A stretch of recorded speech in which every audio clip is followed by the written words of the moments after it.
Muy buenas tardes, muy buenas noches, Dios les bendiga. Qué bueno tenerlo a usted aquí en el auditorio, los que nos ven desde sus casas, bueno, qué bendición. Quiero que abra su Biblia por favor en Primera de Pedro capítulo 1. Primera de Pedro capítulo 1. Como les decía este domingo, vamos a entrar en una serie de enseñanzas que son como, bueno, un respiro, porque no vamos a estar enmarcados en un libro de la Biblia como veníamos hace mucho tiempo en el libro de Efesios, juiciosos versículo por versículo. No, vamos a dar una pausa. Bueno, ya terminamos Efesios, pero quiero que en esa pausa que hagamos antes de enfrascarnos en otra aventura, en otro libro de la Biblia, miremos y tratemos de profundizar en algunos de los temas que nos dejó la carta de los Efesios. Entre esas cosas, cuando tú miras la carta de los Efesios, sobre todo el capítulo 3, el capítulo 4, son la aplicación de toda la parte doctrinal y teológica que Pablo ha venido hablando. Pablo dice: nosotros fuimos escogidos en Dios antes de la fundación del mundo, por amor, para alabanza de la gloria de su gracia. El Espíritu Santo nos llenó, es la garantía de nuestra salvación. No somos ajenos, no somos extraños, ahora somos partes de la familia de Dios y crecemos en el fundamento de los apóstoles, ¿sí? Y en la palabra de Dios, ¿sí? En el fundamento de los profetas y de los apóstoles vamos creciendo. Y luego él empieza a partir del capítulo 4 a aplicar eso a la vida. Entonces dice el apóstol Pablo: así que anden conforme a la vocación con la que han sido llamados. Anden como es dignos de la vocación con que han sido llamados. He titulado la enseñanza esta tarde: marcar la diferencia, o más bien marca la diferencia, porque ese capítulo 4 versículo 1 nos llama precisamente a eso: marca la diferencia, vive como debe ser, como es digno del llamado. Y esta palabra de ser digno por el llamado que hemos tenido, de estar a la altura de lo que hemos recibido, se repite varias veces en la escritura. Usted encuentra el apóstol Pablo, no solamente aquí en Efesios él habla de eso, sino que ahora el apóstol Pedro también. Y es lo que quiero que miremos. Pero antes de leer el versículo, yo quiero que tú pienses en algo. Las razones y los motivos son importantes. El por qué es importante. Tener claro los motivos, las razones, el por qué debo hacer algo es fundamental. ¿Qué pasa cuando alguien no tiene claro el por qué? Bueno, si se hace algo sin saber el por qué debe hacerse, tarde o temprano esto nos va a llevar a la desobediencia. Y la desobediencia se puede dar, digámoslo, de tres maneras, o puede seguir la siguiente secuencia, la siguiente línea de pasos. En primer lugar, tú puedes ver que empieza con una obediencia a regañadientas. Sí, ahí está la persona obedeciendo, pero como que no quiere, aunque hace las cosas. ¿Por qué no quiere? Porque no entiende. Sabe que debe hacerlo, pero no sabe por qué. Así que la obediencia que hace esta persona no nace de lo profundo de su corazón, sino que pues toca hacerlo. Pasa mucho con los hijos. La Biblia dice en el 5º mandamiento: honra a tu padre y a tu madre. ¿Sí? Pero ese honrar al padre y a la madre, nosotros no lo entendemos cuando nos dicen: vaya y lave la loza. Obedecer ese mandamiento, a lavar la loza, obedecer esa orden, implica honrar al papá y a la mamá. Pero cuando usted va y lo hace de mala gana y usted no entiende el por qué, pues no sirve eso. Finalmente no es obediencia, aunque se hace la tarea, pero no es obediencia. Entonces ese es como el primer paso, como el primer estado. El segundo estado es que se comienza a cuestionar esa obediencia. Entonces puede que la persona obedezca, haga lo que toca hacer, no entiende por qué, pero ahora el siguiente nivel es que empieza a cuestionar: ¿y por qué toca hacer esto? ¿Pero por qué siempre de esta manera? Al no entender la razón y los motivos, él empieza a buscar unos, y al no encontrarlos empieza a cuestionar, y generalmente ese cuestionamiento es para no hacer las cosas, y finalmente ya se convierte esto en una desobediencia absoluta. Pues no lo voy a hacer, pues no estoy de acuerdo. Así que entender por qué hacemos lo que hacemos es necesario. ¿Por qué debemos andar conforme a la vocación? ¿Por qué debemos tener ciertas conductas en nuestra vida? Es necesario que tú entiendas para que el mandamiento no se te haga pesado. Yo veo que hay muchas personas que en la iglesia hacen parte de la congregación y están de acuerdo con las bendiciones, están de acuerdo con la salvación recibida, están de acuerdo con el ideal que tenemos nosotros y las promesas que hablan de la resurrección, de ir al cielo. Estamos de acuerdo todos con eso, pero no estamos de acuerdo con la manera en que debemos vivir conforme a todo eso que hemos de recibir o lo que ya hemos recibido. Ya nos parecen algunas cosas demasiado exageradas, algunas cosas que no tienen nada que ver con este asunto. Pues si para ir al cielo, entonces me propongo esta noche darte las razones por las cuales tú debes marcar la diferencia. ¿Por qué tú debes hacer lo que debes hacer? Es importante que tú comprendas los motivos y las razones y que no se convierta en un hacer sin entender, porque finalmente vas a llegar a una desobediencia frente a eso. Así que vamos a leer 1 de Pedro capítulo 1 y vamos a estar en el versículo 14, 15 y 16. Dice así la escritura: como hijos obedientes, no os conforméis a los deseos que antes teníais estando en vuestra ignorancia, sino como aquel que os llamó es santo, sed también vosotros santos en toda vuestra manera de vivir, porque escrito está: sed santos porque yo soy santo. Señor, háblanos esta tarde por medio de tu palabra, que podamos entender el llamado, la responsabilidad que tenemos de acuerdo a lo que hemos recibido, que en nuestros corazones y en nuestras mentes sea claro que el que nos ha llamado es un Dios santo y por eso estamos impelidos, somos llevados a ser santos también. Por favor, Señor, abre nuestras mentes, nuestros corazones para entender tu palabra. Te lo pedimos, amén y amén. Fíjese lo que está diciendo el apóstol Pedro.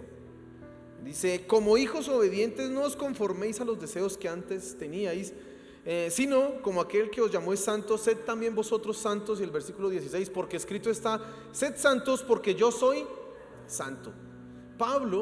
Pedro está haciendo una serie de recomendaciones a los lectores de su carta, y su preocupación en este punto es un llamado a la santidad, diciéndoles lo que no es santidad y diciéndoles por qué deben ser santos.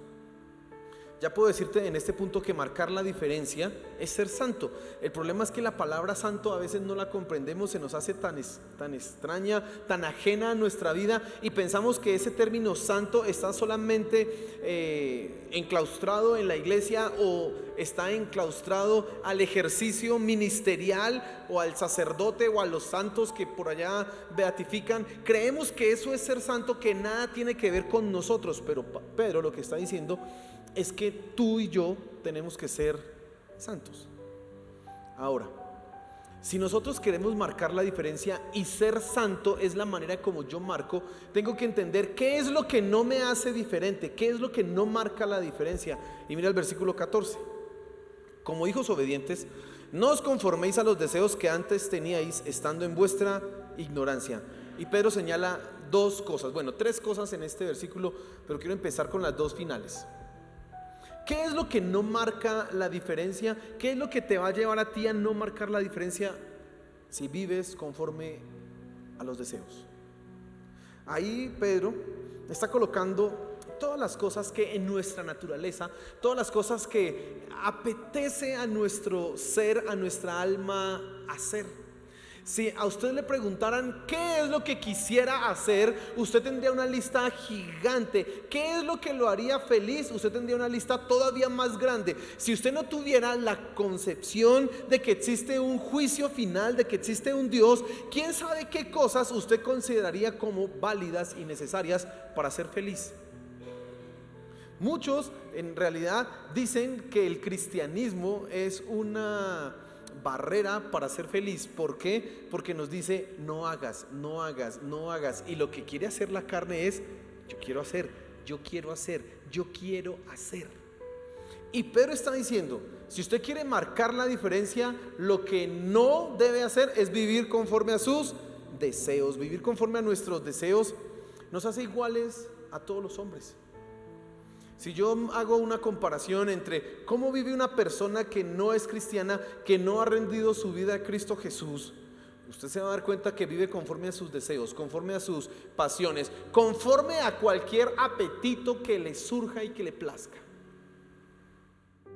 Ya está demostrado cada vez más que las leyes y que una cantidad de normas que están surgiendo en nuestros países y en las naciones del mundo están dadas para que el hombre pueda satisfacer sus deseos sin ningún problema. La pornografía es válida mientras no sea con menores de edad. De resto, y si es delito, pero no se ve que sea malo la pornografía. Es más, la prostitución se ha legalizado en unos países, menos si es con menores de ¿qué? De edad. Y usted sabe que hay zonas de tolerancia, en donde es legal, porque el hombre quiere vivir conforme a sus deseos. En la década de los 60, los hippies querían vivir conforme a sus deseos y dijeron que el amor debía ser libre, no estar encasillado a un concepto como el matrimonio tan arcaico que exige fidelidad y lealtad, y que si usted comete adulterio lo excomulgan de su iglesia. No, acabemos con la iglesia y acabemos con esto. El amor es libre, por lo tanto el sexo también es libre, porque el hombre quiere vivir conforme a sus deseos. Si tú vives conforme a tus deseos, a los deseos de la carne, a los deseos que hay en tu corazón, tú no eres diferente a los demás, no estás marcando la diferencia. Y Pedro está diciendo esto, dice ahí: como hijos obedientes, no os conforméis a los deseos que antes teníais. Y ese conformarse nos recuerda a Romanos capítulo 12, versículo 2: no os conforméis a este siglo, sino transformaos por medio de la renovación de vuestra mente. Es necesario que nosotros cambiemos el concepto de placer, el concepto de libertad, el concepto de gozo por el que es conforme a la palabra de Dios, porque son totalmente opuestos. Si usted se pone a mirar qué es lo que le dice el mundo que tiene que hacer para ser feliz, usted se va a dar cuenta que la iglesia, no, eso es para tenerlo esclavizado a uno. Eso no funciona. El cristianismo es para que usted sea un amargado. ¿No le han preguntado a usted es cristiano y usted no va a fiestas? No. ¿Y cómo se divierte? ¿Y usted sí la pasa bien? ¿Usted sí es feliz? Ellos le preguntan a uno eso porque no pueden creer que uno sea feliz sin emborracharse o sin andar en fiestas. No lo pueden creer. Bueno, si tú quieres marcar la diferencia, no puedes vivir conforme a tus deseos, hacer todo lo que hacen, todo lo que tus deseos y pasiones te piden, te hace simplemente semejante a todos los demás. Y en ese punto yo quiero que tú pienses en algo. Tienes que hacerte unas preguntas fundamentales. Uno, ¿tú haces todo lo que hacen los demás?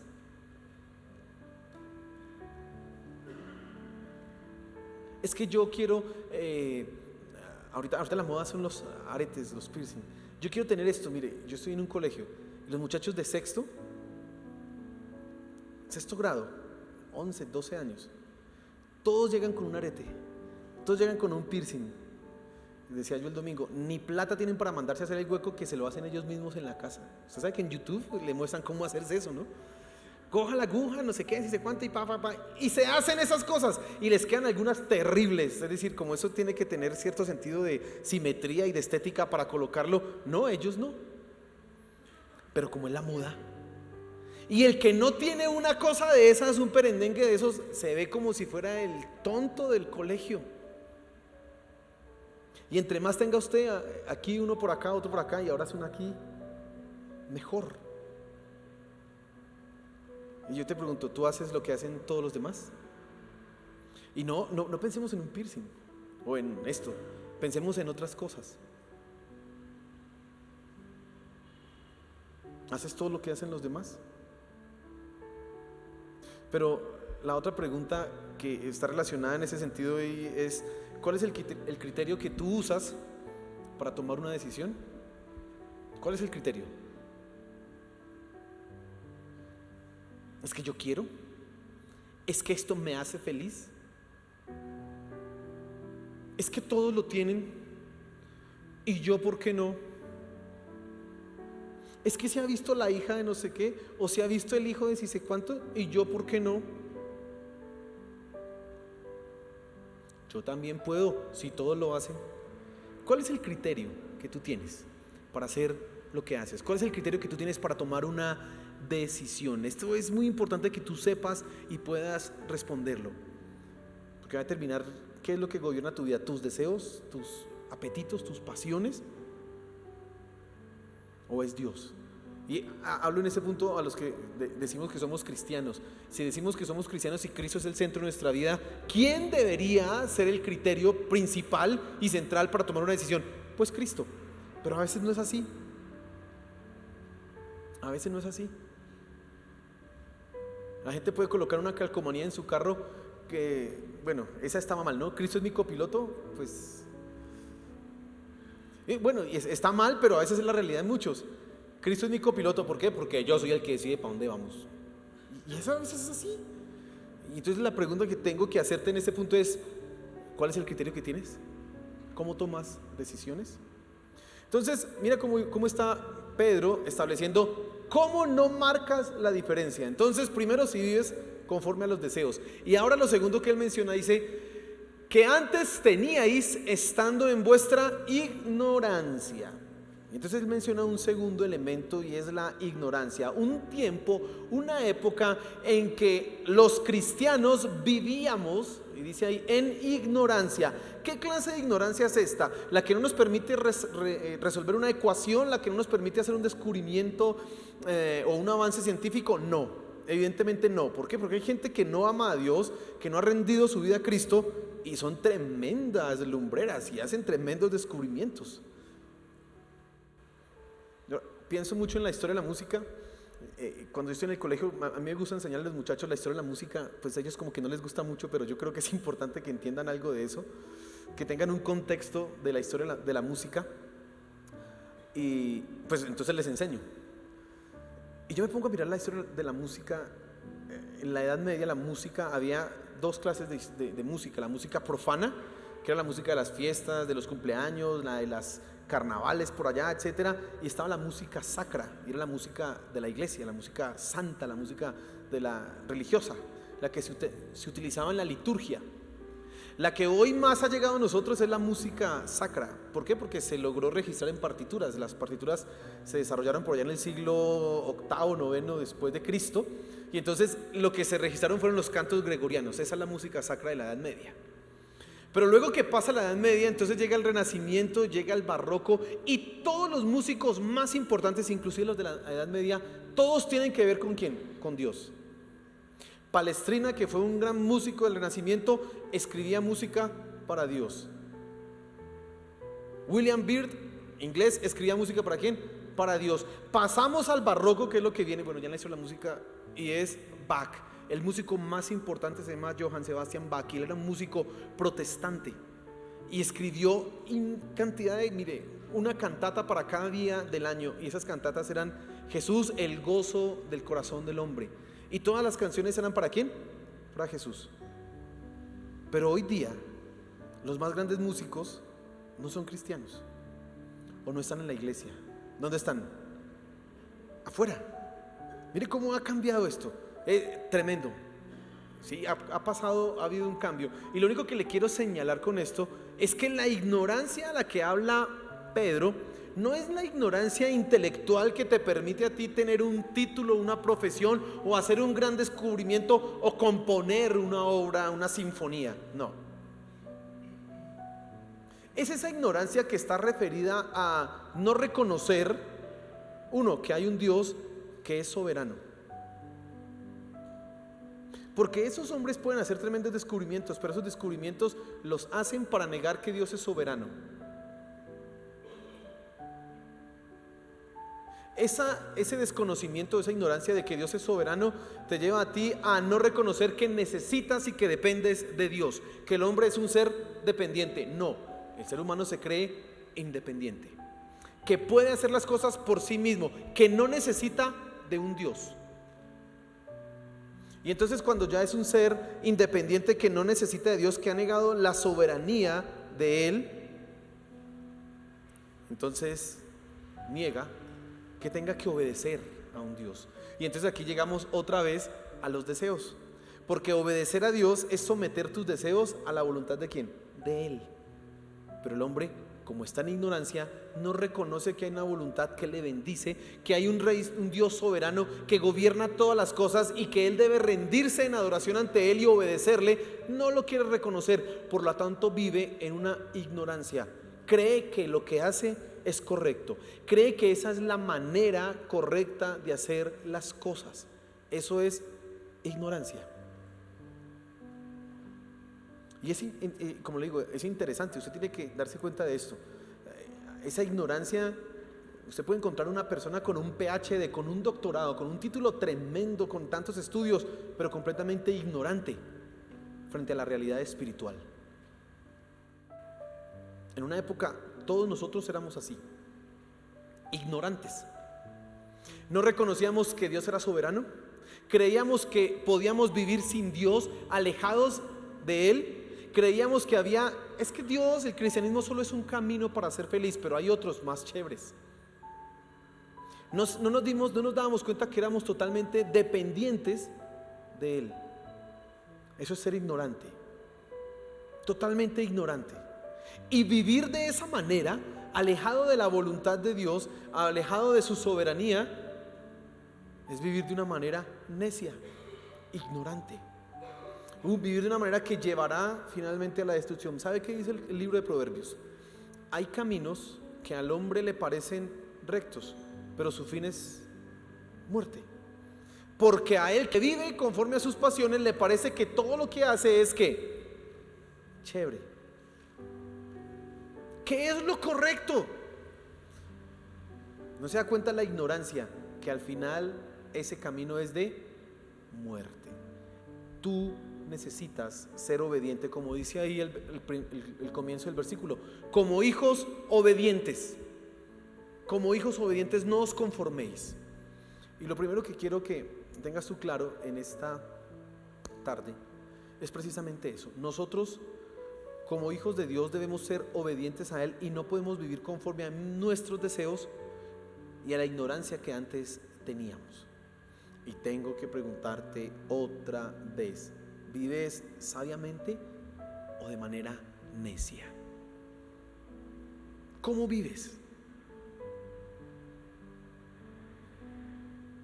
La ignorancia del pasado te decía que lo importante es que tú seas feliz. La palabra de Dios te dice que debes adorarlo a Él y que eso te hará feliz, aunque tengas que hacer cosas que el mundo te diga que son placenteras y que son deleitosas. ¿Cómo estás viviendo? ¿De una manera ignorante o de una manera sabia?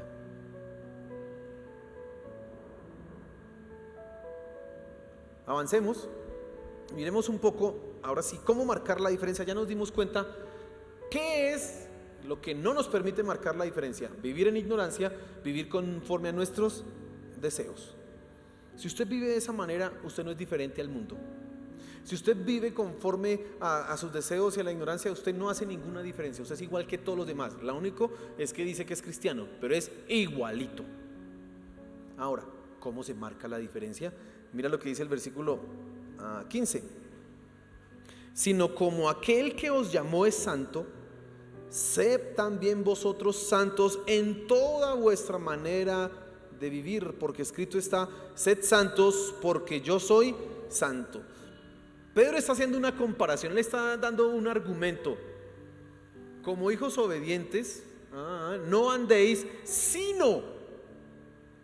Él está estableciendo: usted es un hijo de Dios, por lo tanto no ande así ni así, sino que ande de esta manera. ¿Cómo debe vivir? Esa palabra, lo que dice aquí: sino como aquel que os llamó es santo, sed también vosotros santos en toda vuestra manera de vivir. Eso que él está hablando de santidad, ¿a qué se está refiriendo? Ya vamos a responder esa pregunta. Dice aquí: porque como aquel que os llamó. ¿Cómo así llamó? Y necesitamos pensar en estas palabras, santidad y llamado o vocación, porque nos van a dar a entender más profundamente lo que Pedro está diciendo, y sé que eso es lo que tú necesitas entender esta tarde. Primero hablemos de esa palabra, aquel que os llamó, esa palabra llamado. En otros versículo se escribe vocación, ¿sí? Vocación, la misma palabra para el llamado, ¿sabes? A veces nosotros pensamos que llegamos a la iglesia y somos atraídos a Cristo para ser salvos y ya. Y como que bueno, nos salvamos del infierno y bueno, pues chévere, ¿no? Aleluya. Pero resulta que ese llamado o ese venir a la salvación implica de ti una respuesta que es inherente a lo que ha sido hecho en tu ser. Y lo digo de otra manera para que sea más fácil y más claro de comprender. El hecho que tú hayas sido atraído por Cristo implica que Él también a ti te ha dado un propósito, un sentido, un rumbo y un camino en esta vida. No es solamente que ya soy salvo y voy a esperar hasta que vaya al cielo. No, en este mundo tú tienes, ¿cómo decirlo? Sí, pues, una respuesta que dar a lo que ha sido hecho en ti. Esa palabra vocación, que es la otra manera en que a veces lo traducen en la escritura, implica que si tú tienes la vocación de maestro, por ejemplo, de profesor, tú actúas como actúa un profesor.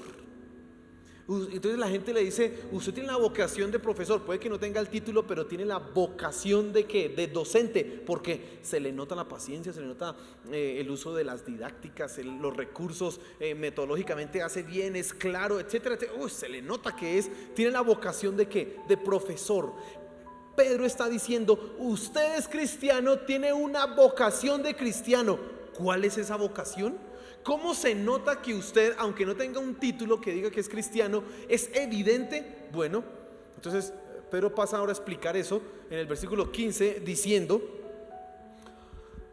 sino que como aquel que os llamó es santo, sed también vosotros santos en toda vuestra manera de vivir, porque escrito está, sed santos porque yo soy santo. Y la segunda palabra quiero que se fije esa palabra santo.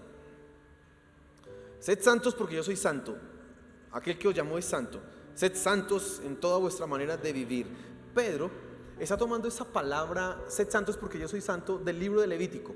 Claro, en Éxodo también se habla de esta misma palabra, esa misma frase, pero sobre todo resalta en el libro de Levítico. Usted sabe, el libro de Levítico hace parte de la ley, de la Torá, ¿sí? Es el tercer libro, Génesis, Éxodo, Levítico, de la Torá. Y es donde se describen las leyes, sobre todo ceremoniales, y algunas leyes de pureza y dietéticas. Es decir, lo que no tenía que comer el pueblo, lo que tenía que hacer el pueblo cuando cometía un pecado, cómo debía adorar el pueblo. De ahí es donde Pedro saca esa frase. Y ahora la está aplicando ¿a quiénes? A los que le están leyendo la carta. En el Nuevo Testamento, él saca una frase del Antiguo Testamento para meterla ¿en dónde? En el Nuevo Testamento. Cuando los lectores de esto leen, porque escrito está, sed santos porque yo soy santo, ¿qué se viene a la cabeza de ellos? La ley, Levítico, todo lo que dice la ley. Eso es lo que ellos tienen acá, porque escrito está.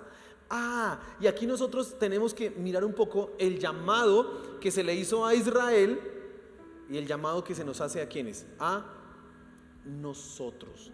Ahorita voy a hablar de la palabra santidad, que esa es importante, pero mire, vámonos a Éxodo capítulo 19 y mira, así rápidamente miremos versículo 4 al 6 del versículo de Éxodo capítulo 19. Dice, vosotros visteis lo que hice a los egipcios. Bueno, ya el pueblo de Israel ha sido liberado, está en el monte Sinaí y dice, vosotros visteis lo que hice a los egipcios y cómo os tomé sobre alas de águilas y os he traído a mí.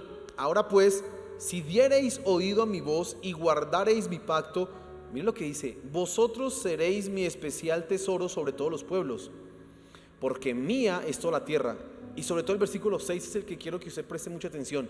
Y vosotros me seréis un reino de sacerdotes y gente santa. Estas son las palabras que dirás a los hijos de Israel. Dios le está hablando al pueblo de Israel, bueno, a Moisés le está diciendo, usted le va a decir al pueblo que yo los escogí y voy a hacer un pacto con ellos. Yo voy a ser el Dios de ellos y ellos serán para mí un especial tesoro. ¿Y qué es lo que iba a hacer Dios? Hacer de ese pueblo de Israel un tesoro especial, una nación de sacerdotes y de gente que santa. ¿Cómo hizo Dios a Israel una nación santa? ¿Cómo hizo Dios a Israel un pueblo escogido? La ley. Nos vamos otra vez a la ley. De ahí por allá el capítulo 20, los 10 mandamientos. Capítulo 21, la explicación de los 10 mandamientos. Levítico, los 10 mandamientos. Números, hay más leyes, aunque es un poco más histórico, relata el viaje de Sinaí hasta las llanuras de Moab frente a Jericó, ¿sí? Pero es repetición. Deuteronomio, se repite nuevamente la ley. ¿Cómo Dios hizo santo al pueblo? Por medio de la ley. No haréis esto, no haréis aquello, no vas a hacer esto, no van a comer esto, ustedes no se van a casar con tal gente, ustedes no van a comer con la carne, la leche, ustedes no van a comer sangre, cerdo, no van a comer conejo, no. Bueno, una cantidad de cosas aparecen en la ley. ¿Y eso por qué está hecho así?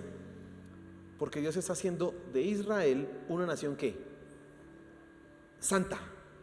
Y usted ya empieza a darse cuenta que la palabra santa no está, o santo, no está vinculado solamente a la iglesia, sino que tiene que ver profundamente con cómo vivimos. Así era para el pueblo de Israel y así es para ¿quién? Para nosotros. Vámonos a Primera de Pedro nuevamente, capítulo 2, versículo 9, un versículo muy conocido que yo sé que apenas lo leamos usted ya lo va a tener muy claro. Dice aquí: mas vosotros sois linaje escogido, real sacerdocio, nación santa, pueblo adquirido por Dios. ¿No le parece ese lenguaje muy parecido a lo que leímos ahorita en Éxodo capítulo 19? Claro, ustedes son una nación de sacerdotes, un pueblo adquirido, gente que santa. ¿Y sabes qué es lo que está haciendo Pedro? Y esto es algo importante. Cuando él toma de la ley, del Levítico, bueno, de la ley, esas palabras: sed santos porque yo soy santos, y porque Dios es santo, está diciendo la manera en que ustedes no viven conforme a sus deseos y a la ignorancia, es aplicando la ley de Dios en su vida, en su corazón, en sus hogares, en sus relaciones, en todo eso. Eso es lo que nos está diciendo Pedro. No solamente es un nivel de sea santo, es decir, sea de buen testimonio, no, él nos está llevando a una aplicación directa. ¿Usted quiere ser santo? Hágame el favor, póngase a leer juiciosito Génesis, Éxodo, Levítico, Números y Deuteronomio, y lo va a aplicar claramente. Un ejemplo: en Génesis capítulo 1 y capítulo 2 aparece cómo era el matrimonio antes del pecado. Usted lee el capítulo 2 y dice: y Dios vio que el hombre estaba solo y dijo: no es bueno que el hombre esté solo, le haré ayuda idónea. Después Adán la ve y dice: esta fue tomada esta es carne de mi carne y sangre de mi carne, y sangre de mi sangre, será por tanto llamada varona, y por tanto dejará al hombre a su padre y a su madre. Génesis capítulo 2 versículo 19, 20, bueno, por ahí. Ese es el matrimonio, una unión profunda en donde ningún tercero se mete. Ahí no está considerado el adulterio y ni siquiera la familia fuchi de ahí, porque ese es el matrimonio. Está el rol del hombre y el rol de la mujer claramente establecido ahí. ¿Cómo puedes tú ser santo? Lee Génesis capítulo 1, lee Génesis capítulo 2 y aplícalo a tu vida y hazlo real. Y está siendo ¿qué? Santo. Está siendo diferente al mundo. Eso es lo que está diciéndole Pedro a todos sus lectores y lo que nos está diciendo ahora a nosotros. Ustedes también son una nación santa.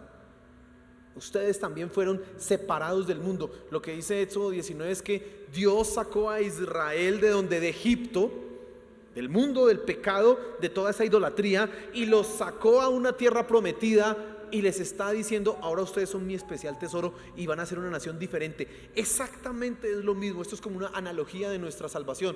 Nosotros fuimos sacados de donde, de Egipto. Milagrosamente fuimos sacados de un mundo y de una vida de pecado, y ahora que estamos en él debemos ser santos. Fíjate lo que está diciendo Pedro, pero él sigue profundizando más allá. Entonces, tú necesitas comprender que tú marcas la diferencia por tu llamado. Lo acabamos de mencionar. Porque a mí me llamó un Dios santo, y ese llamado, esa vocación se manifiesta ¿en qué? En lo que yo soy. No soy solo cristiano porque ya me voy para el cielo. No, no, no, es como yo vivo. Por lo tanto, mi estudio de la ley, de los 5 primeros libros de la Biblia, me muestra cómo debo vivir. Claro, ahí hay unas cosas que son raras. Y hay unas cosas que no son aplicables hoy para nosotros, como por ejemplo, cuando tengan un rey sobre ustedes, le dirán que no tengan muchas esposas. Pues bueno, hoy eso no aplica mucho. Deuteronomio habla de eso, que los reyes no deberían tener muchas esposas, o que el rey debía escribir la Biblia a mano, la ley debía escribir a mano, debía tener una copia para sí misma, y debía escribirla ¿cómo? A mano. Imagínense, así debía escribirla. Esas eran leyes civiles que se aplicaban directamente a Israel como ¿qué? Como nación. Pero las leyes ceremoniales o rituales se cumplen en nosotros por medio ¿de quién? De Cristo. Yo no tengo que hacer un sacrificio, porque el único sacrificio que ahora es válido es ¿quién? Es Cristo. Ahora se exige en nosotros adorarlo en espíritu y en verdad, como dice Juan capítulo 4. O sea que toda esa ley, ya no tengo que ir a matar un chivo o ir a Jerusalén a llevar allá en la fiesta las enramadas, etc. No, no tienes que hacer eso, porque donde estés eres un adorador en espíritu y en verdad. Cristo es el que cumple eso. Pero la ley moral, la que va a lo profundo de tu corazón, a las motivaciones, sí que debe ser cumplida en nosotros, sí que debe ser llevada a la práctica y a la aplicación. Estás llamado a. Pero también tú marcas la diferencia cuando tú entiendes la filiación que tienes como hijo de Dios.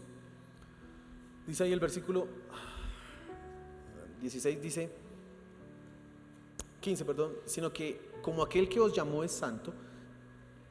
Bueno, y el versículo 15, como hijos obedientes. ¿Somos hijos de quién? De Dios. Pero ese Dios además es ¿qué? Es santo. Y entonces permítame hacer aquí algunas aclaraciones frente a esa palabra santidad. Cuando la Biblia dice que Dios es santo, no solamente se está refiriendo a sus perfecciones, Dios es perfecto, o a su impecabilidad, no tiene ni una mancha, no hay ni sombra de duda en él, sino que también apunta a algo que a veces no pensamos. Dios es totalmente diferente a lo que nosotros podamos conocer. La palabra trascendente es la que apunta a eso. Es diferente. Nosotros no conocemos nada como Dios. No hemos visto. ¿Sabe qué decía Job? Los bordes de tus caminos conozco. ¿Por qué? Porque Él es tan totalmente separado a nosotros que no lo podríamos mirar, porque inmediatamente seríamos fulminados por su gloria, su resplandor y su santidad. ¿Qué dijo Pedro cuando Jesús hizo la pesca milagrosa? Apártate de mí porque soy ¿qué? Pecador. ¿Qué dijo Isaías cuando vio la revelación de la gloria de Dios vio el templo, vio el trono, el vestido, largote y ángeles que decían santo, santo, santo? Apártate de mí porque soy de labios inmundos. Contemplar la santidad de Dios te permite ver la magnitud de tus pecados. Y como nosotros no hemos visto en su plena revelación a Cristo, dice el apóstol Pedro, porque en parte conocemos y en parte profetizamos, mas cuando venga lo perfecto, todavía estamos ¿en qué? En parte, en pedazos.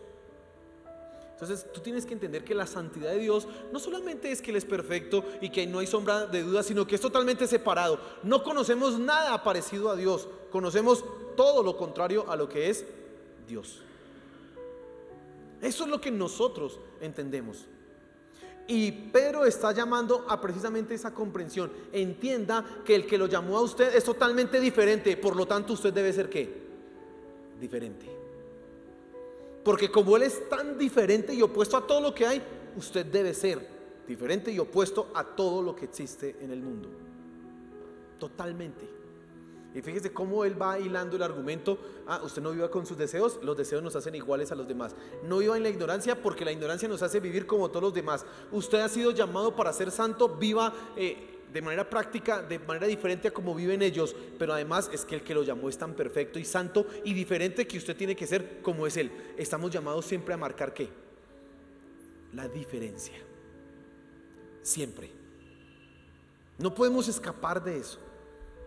Tú necesitas entender que tu filiación, ser hijo de Dios, te hace diferente. Ahora, ¿diferentes en qué? Y dice el apóstol Pedro ahí en el versículo: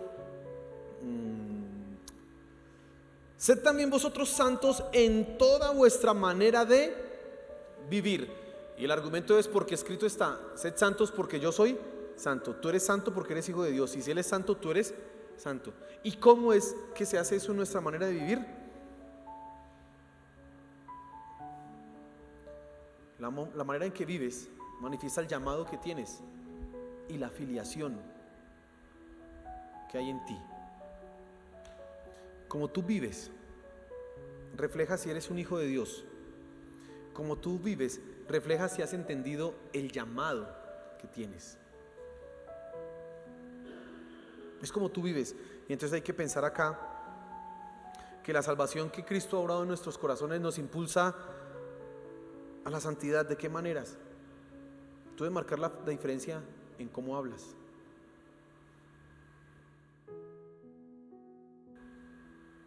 Pablo dice: palabras deshonestas, ni truanerías, ni griterías, ni maledicencias salgan de vosotros.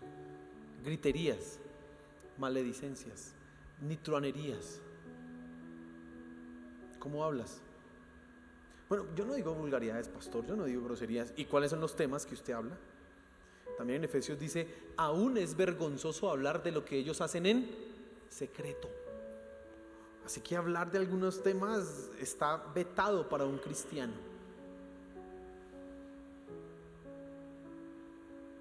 Todo lo digno, todo lo santo, todo lo justo, si hay virtud alguna en esto, pensad.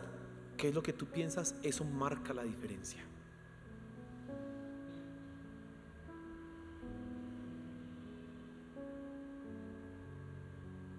¿Cómo te diviertes? ¿Igual como lo hace el mundo? ¿O como lo hace un cristiano? ¿Como lo hace un hijo de Dios? Eso marca la diferencia. Decía la hermana Ruth Simes: usted quiere conocer cuáles son buenos cristianos y cuáles no, llévelos a jugar un partido de fútbol y se va a dar cuenta. Ahí se sale. Es que ahí se sale, con una patada se le sale la carne. Y usted dice: voy a ministrar a este otro hermano con otra patada. Y eso, ahí se sale la carne. Y ahí se ve quién es el que vive conforme a la voluntad de Dios o conforme a sus deseos y pasiones. Jugando. ¿Cómo te diviertes? ¿Como el mundo o como un cristiano? ¿Cómo te relacionas con los demás? ¿Cómo es la manera en que tú te relacionas con las personas del mismo género, con los del género opuesto? ¿Cómo te relacionas con ellos? ¿Cómo tratas a los mayores? ¿Cómo tratas a los menores, a los niños? Eso habla de tu santidad. ¿Cómo te vistes?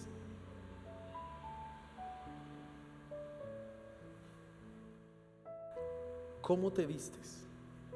Ay, no, es que Dios mira el corazón. ¿Cómo no? Creo que queda muy claro, después de todo esto que he venido aclarando acá en este punto, que no podemos sacar ese argumento. ¿Cómo te vistes? Dice qué tan santo eres.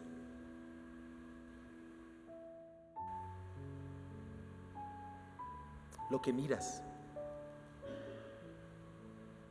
lo que escuchas,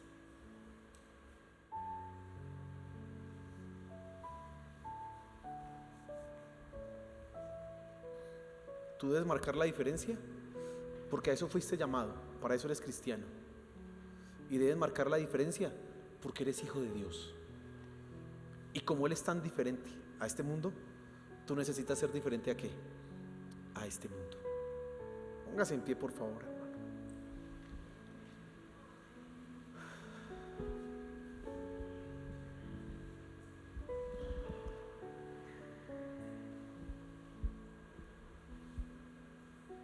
Quiero que cierre sus ojos, por favor, y considere lo que Pedro está diciendo. Mire, hemos cambiado de Pablo, ahora hemos saltado a Pedro y dicen lo mismo. Puede que usen una palabra diferente o una manera diferente de argumentar, Pero es exactamente lo mismo lo que Pedro está diciendo. Fuimos llamados por un Dios santo, llamados para no vivir conforme a nuestros deseos, conforme a la ignorancia del pasado, sino ser santos en toda nuestra manera de vivir. Toda es una palabra que abarca ¿qué? Todo, no una parte, no una fracción, abarca todo. Y necesitas preguntarte: ¿vives conforme a tus deseos? ¿Vives conforme a la ignorancia? ¿Haces lo que hacen los demás? ¿Cómo estás viviendo tú?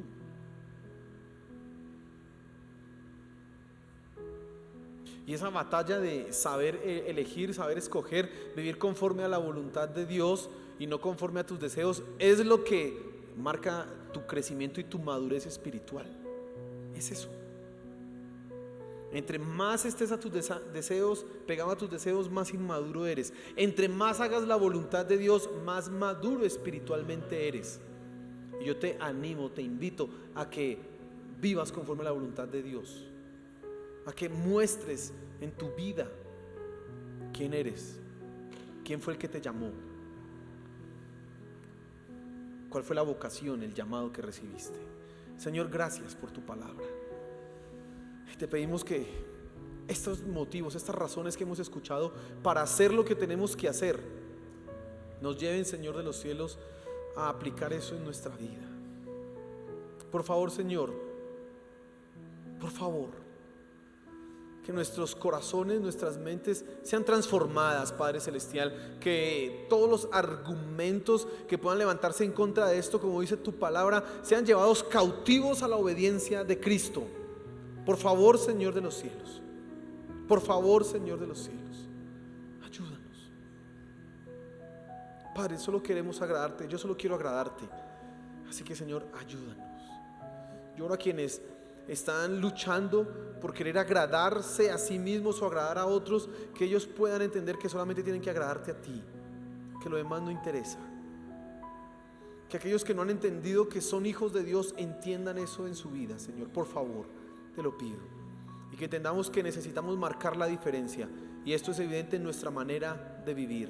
Por favor, Señor de los cielos, por favor. Gracias, Padre Celestial. Gracias, mi Señor Jesús. Amén y amén. Dale un fuerte aplauso.